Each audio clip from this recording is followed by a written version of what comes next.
a gap between the glider and thing. Look at that. You can put the helmet inside. It's like it's made for it. So it protects your helmet. Which And is actually a really good thing when they're going on the trucks, because they're bashed up against the metal yeah, so of many the people's grid. helmets get Yeah. damaged and things. Yeah, mine's got a nice and I neat got a chip on it. visor on there as well, so the visor's amazingly tough. But another thing, another trick, as it were, it's kind of a trick, is that there's an advantage to having a slightly generous sized bag. It's just so much quicker and easier to get stuff in there.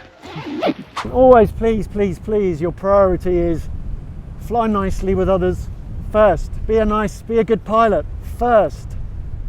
Then, after that, optimize your performance. Worry about your climb rate and stuff like that. Don't just stare at your Vario and turn and cut people up. I mean, sometimes pilots do, just because they bowl everybody else out of the thermal and then they outclimb everyone, and they think they're a better pilot because they've outclimbed everyone, and they're not. They just pushed everyone else out of the thermal. So don't do that. Don't be that pilot. And the last thing you want really is to be struggling to get into your pod near the ground.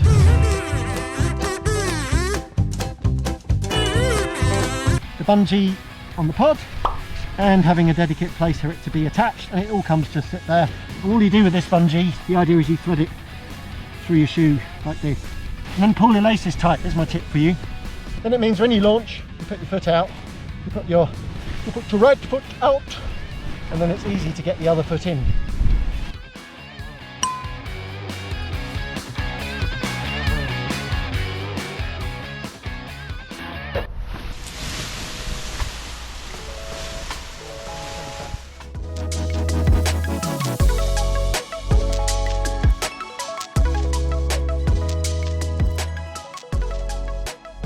Pull too much, then you're going to actually front up the middle of the glider, as I was doing.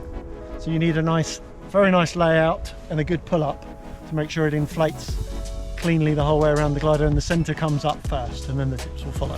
So it seems like a really curved layout seems to be what is needed to make the glider inflate much more from the center. When you're packing away, if you've got a glider that's got lots of stiff rods in it, it's long plastic rods, and you need to really pack them carefully, and then the gliders started coming out with packing pillows and things like that. Well, one idea is, instead of using a packing pillow, you can use your harness. If it's suitable, you need the right kind of harness. You can use your harness to put in the middle of the glider. Yeah, just the idea, instead of to try and stop your having sharp folds on those plastic rods, you just wrap your harness around, and then you just put the harness in the middle of the bag like that, fold it over, put the other side over like so as well. If you have a compression strap, you can put a compression strap around the whole thing. I like pack 3, see if that actually fits. Stick it on this end. I'm doing it this way for the camera, kind of the wrong way around because of the hill.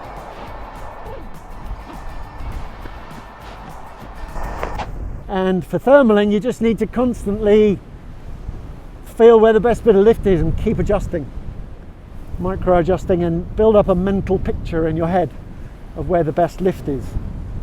Generally, don't sit on your laurels too much. There's often a better bit of lift around you, so optimizing to try and find that best bit of lift is often worth doing. Then again, there comes a point where, especially if you're low, you found the lift, you're in it, stay in it. Work that bit of lift. Don't just wander off. Don't get impatient, always hoping there's going to be a better bit of lift.